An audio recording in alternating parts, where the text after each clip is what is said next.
Ladies and gentlemen, K Kim here. Welcome to the market update. Hope you guys had a good day trading today. Hope you guys had a good week trading this week. I am recording this like 1-2 minutes prior to the market close. So you should be seeing some rapid flashing lights on your left. So market's gonna be closing about 1 minute, 2 minutes here. So S&P Spider is currently trading at 416 here. Looks like up about 1% today. Nasdaq is up about 1.3%. Semiconductors up more than 2% there. Semiconductors have been having much bigger swings. They're down. They're like 2% down days, and we had like 2% up days this week. Dow was up about 0.7%. Russell 2000 is up 2% there. Transport got up here. Transport has been very solid with the recent turbulence. Transport actually been holding up really well here. Banks got back up. Today's up 2% now today. Energy's up about 1% there. Biotech is up slightly. Emerging market is up about 1.4. Gold and silver, they're down today, it looks like. So silver's down, GDX is down, gold is down there. Oil's up about 1%. Dollar's up. Treasury bond, dollar's down close to 0.6% there. Treasury bond is down a little bit. VIX is got hammered today, down 10%. Grayscale Bitcoin is up a little bit. So we'll be sticking with these names here as usual in our weekend analysis video. Spider Qs, gold, and Bitcoin, and it is all coming up right now.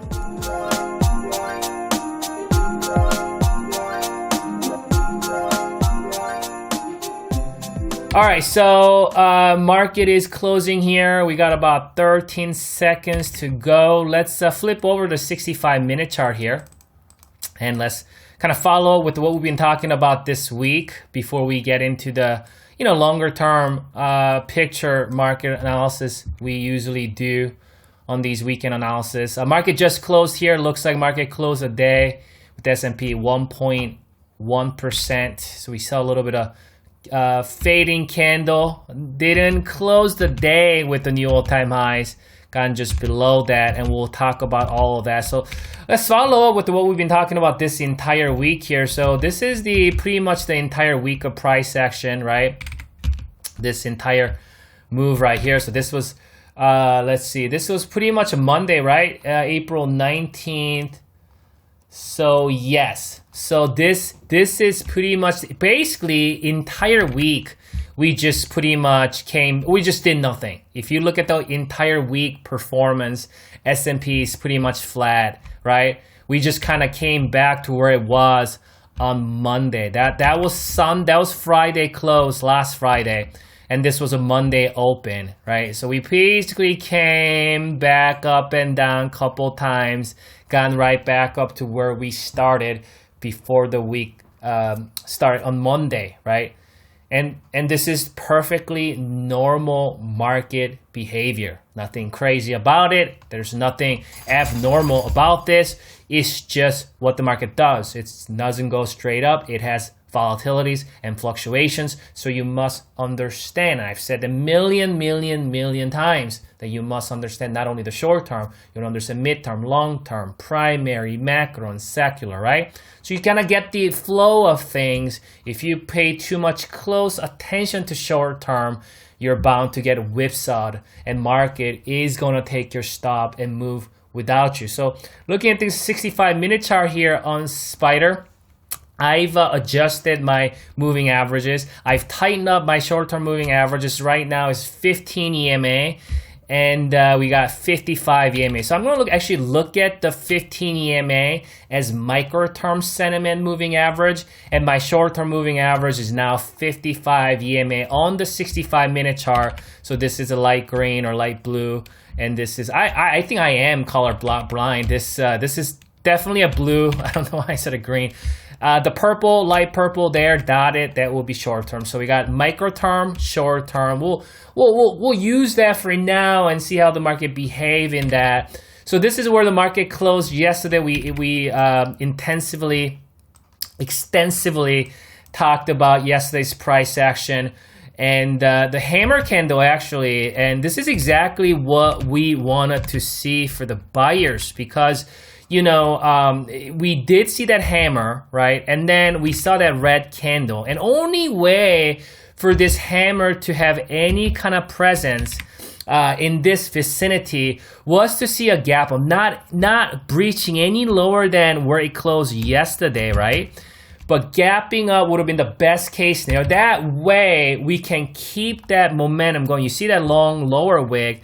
At one point, this was a long bearish candle, red candle. And we saw that, dip buying activities there. And through that hammer candle, saw that weakness on the last hour. But with that gap up, it pretty much jump-started that momentum that we see on the fifth hour of last night's price action, right? Yesterday's price action, right?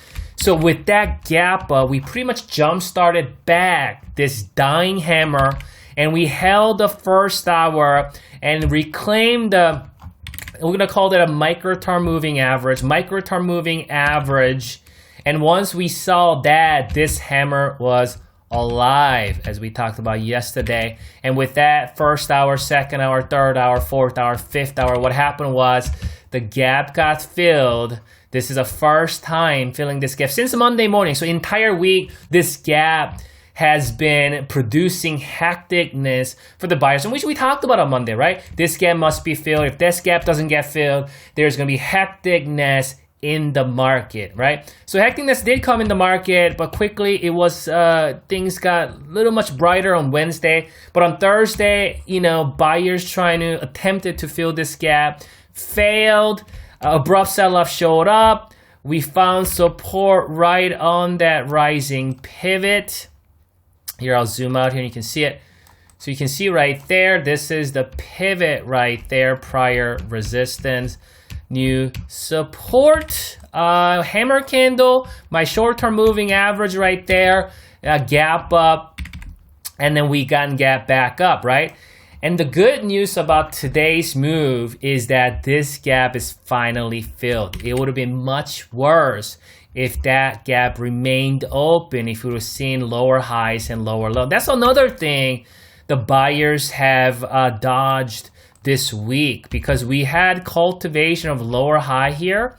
And what the bears wanted to do, obviously, is to maybe make another lower high and ultimately cultivating that lower low, right? Because we don't have a lower low yet, right? You can see these lows right here. You can look at these as equal lows, but that by no means, this is not a lower low. That's an equal low. This is actually slightly higher low here. If I go to line chart, you can see it. That's a slight higher low, as you can see, right? That's a low, that's a higher low, that's a higher highs, right?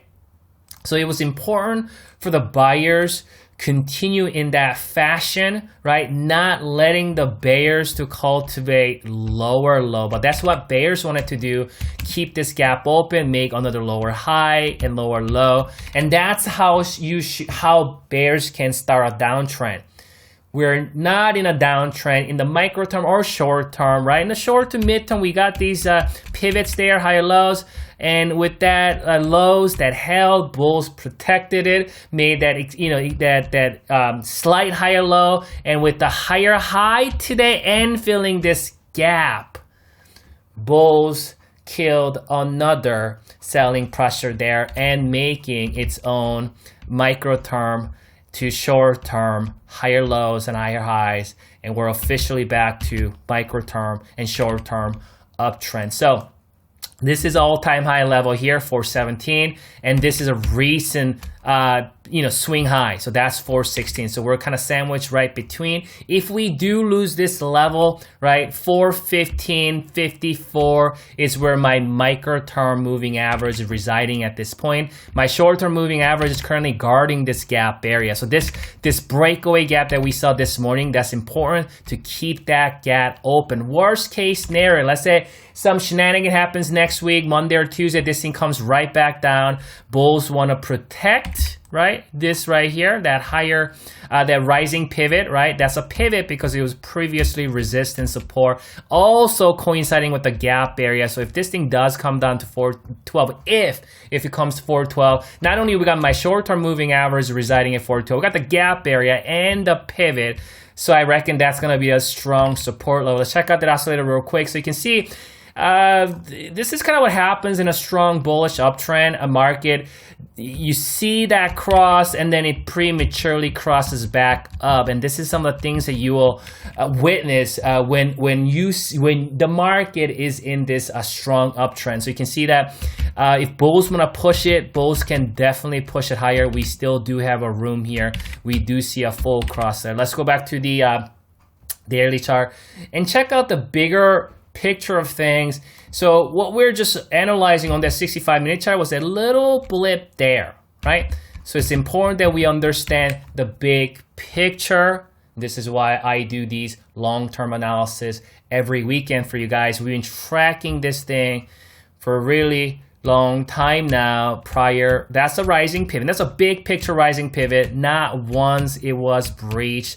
We retested it how many times now? 1, 2, 3, 4, 5, 6, 7 times from November all the way through March, and never once breached it. How are you going to trade this market not understanding these things, right? In a primary term, I'm going to zoom out a little bit here. Looking at things in primary terms, since COVID declined, we continue to faithfully establish and to cultivate higher lows and higher highs, right? Even in the, in a market where it was been grindy and sideways, a lot of up and down move, even then, this market was cultivating higher lows. And that tells you something about this market, the strength of this market. Even when the market is, digesting its gains, even in the market when it's consolidating, instead of consolidating sideways, it kind of consolidates while printing higher lows.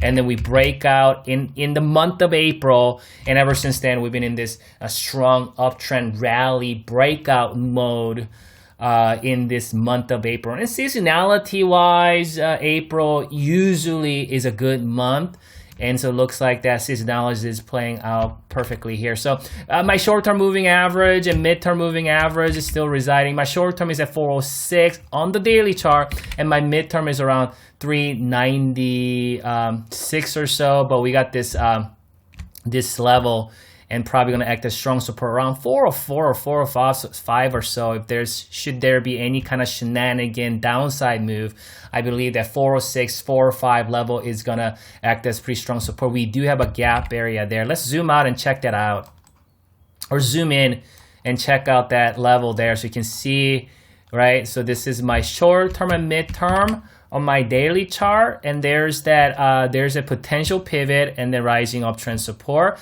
guarding this gap area.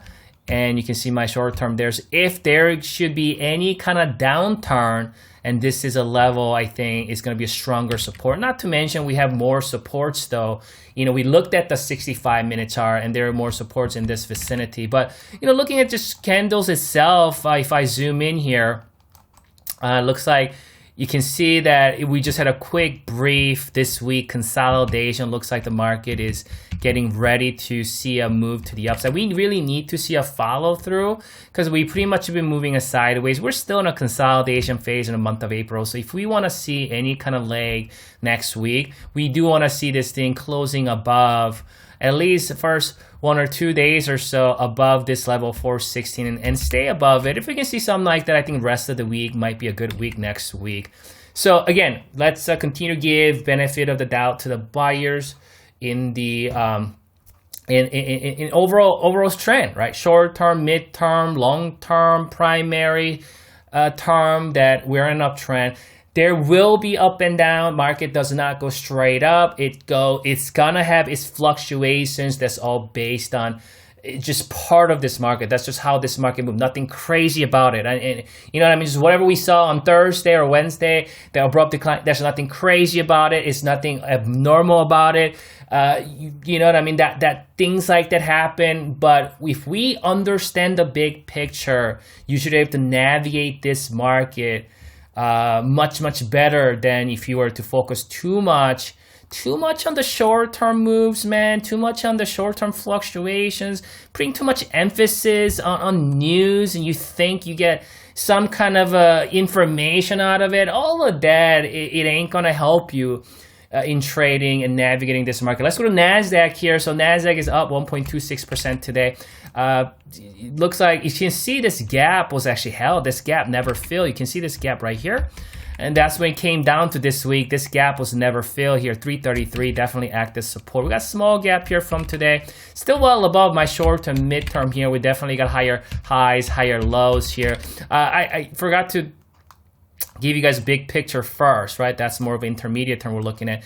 Let's look at that pivot, right? And this is what S&P could look like down the road this year. Remember, S&P is currently, somewhere here, but look at Nasdaq is already, because you can see Nasdaq already retested this pivot as new support several times, already made that move, already saw a pullback, already made new all-time highs. So S&P is just kind of following its brother's footstep, the Nasdaq, the great Nasdaq, right? Nasdaq's been thriving since the COVID decline and just non-stop. I mean, we've seen these corrections which provided buying opportunities. So let's zoom in here. And so we're just looking at the intermediate term right here. We definitely have higher lows and higher highs, right? That's what we call an uptrend, right? Higher lows and higher highs here. Every time you're trying to call, and there will be plenty of time in your social media feeds, always calling the top, and they've been doing that in last 12 months, 13 months straight.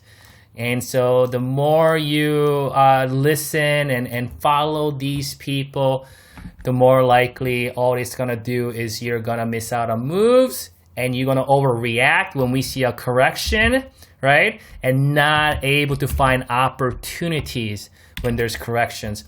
You can see this gap never got filled, that active support, this gap never got filled, this gap never got filled, this gap never got filled. So when the gaps are open, that's gonna favor the buyers. We open another gap here. Looks like potentially a bull flag or some sort, but I don't really go by that because sometimes it can do some crazy shenanigans. So what I really go by is overall trend. That's how I go. I don't really go for these short term,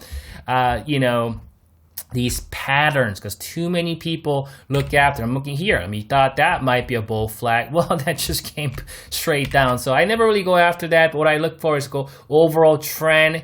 And so, understanding at the same time that even in an uptrend, there will be corrections because market moves in a fractals, right? So we got the big uptrends. Let's look at that. This is as a big uptrend. And within that big uptrend, we'll have these corrections here. Right, we'll have is the corrections here, right? And even within the primary term, we'll have a corrections in here, right? You see that what I'm saying? And what the most people do, they'll just zoom in and then they'll focus on a day-to-day market movement, looking at their 5-minute chart, minute chart, always day trading, scalping, and just being in and out of trades, always missing out big rallies. Again, I've said this multiple times. I don't think day trading, short-term trading, swing trading is the way. I don't believe so. That's your thing. If it works out, great. But what you have to understand is it might work out for a couple of days. It might work out maybe even a couple of weeks. It might even work out for a season. But I want you to really understand, how did it work out for you last 1 year, last 2 years, last 3 years? And you gotta have these records to see if it works out or not. You see what I'm saying? And this is why I don't do those things. I don't day trade, I don't swing trade, I don't short-term trade, I don't scalp. You know what I'm saying? I'm not in and out of trades every single day, right? I'm a position trader. I hold things 3 to 6 months, 6 to 9 months. I'm a long-term investor. I hold things for years. There are different positions for different types of trades that I get into, and that's how you are able to navigate through the fluctuation of this market and also take advantage of potential opportunity that comes about. Instead of, if you're trying to call tops or trying to avoid corrections, what happens is you end up missing out big rallies, and you end up missing out opportunity points, right? So I think overall, even on the Nasdaq, everything, you know what I'm saying? We're in a healthy bull market. The market is acting well. Stocks are acting well.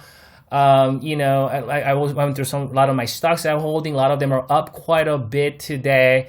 And so as long as this market is in this bullish environment, and you might witness S&P and the Nasdaq up about 1% or even 0.5%, maybe even 0.3%, but you'll see some of the stocks flying and using this environment to really grow. So that's what the bull market is all about, is that S&Ps and the Nasdaq and the indices might not move so much as maybe 1%, maybe in a really big day 2%, but there will be stocks that can really grow in this type of environment. So I want to continue to be positioned in that way, right? Again, understanding that some point we'll see corrections and we'll deal with that when we get there. Let's go to gold here real quick. Gold actually did some pretty good constructive move.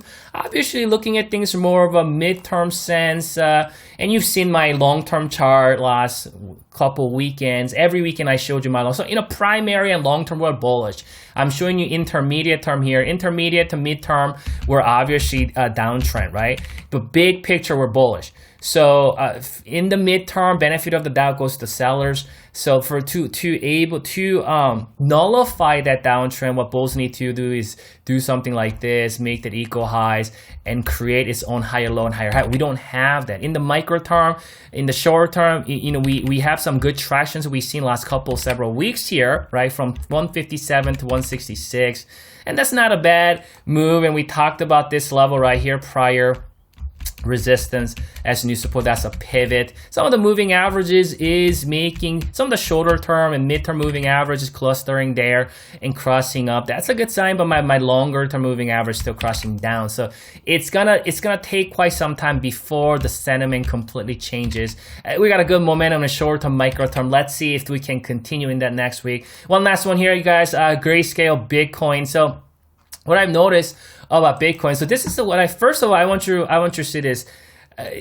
This is exactly what I said, that I didn't want to see this thing coming back down to retest this pivot. And some of you might think, okay, that pivot might be that support before making up higher. Maybe so, but let me do this. You see that my midterm moving average, right? That midterm moving average, this is the first time since back in October, right?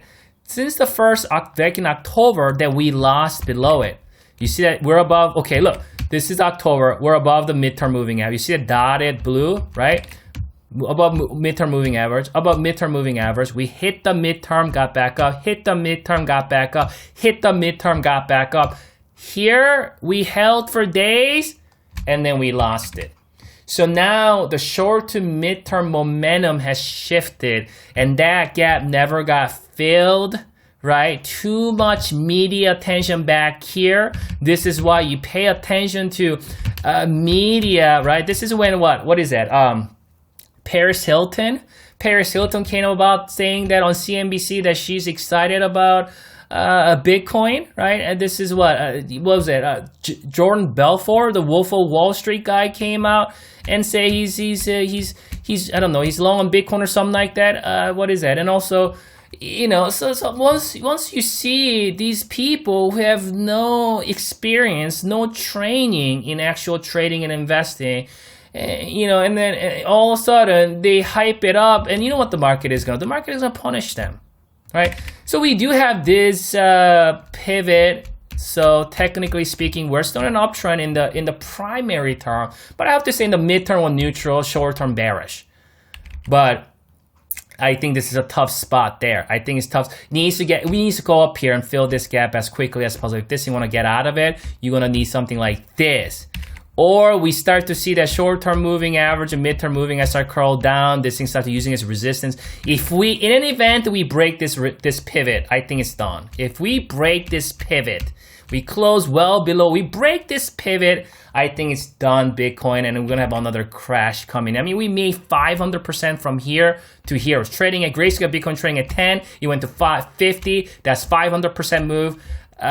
And that's a lot of times what the Bitcoin does. Do you guys even remember what happened? How many people lost everything here, chasing up here. This thing came down at 80%. So how much a decline was this one? Let's check that out real quick. I'll let you guys go with this. That was, yeah, that's like a dot-com crash right there. That's a Great Depression right there. You want to talk about Great Depression? Well, Grayscale Bitcoin had Great Depression back in 2019, 90%. And this one was what, 60, 70%. That's a little less than dot-com crash, but that's a dot-com crash there. How much is this thing gonna crash? I don't know, but what I'm saying is, I mean, this thing has a track record. This thing has a resume of crashing down like a dot-com crash, and this thing has a resume of crashing down like Great Depression. This isn't something you want to really be in long term. You know, maybe work out, maybe, but I don't want to take that risk knowing this behavior like this. Well, you guys enjoy the rest of this evening and the weekend, right? I'll come back for you. Good luck trading next week.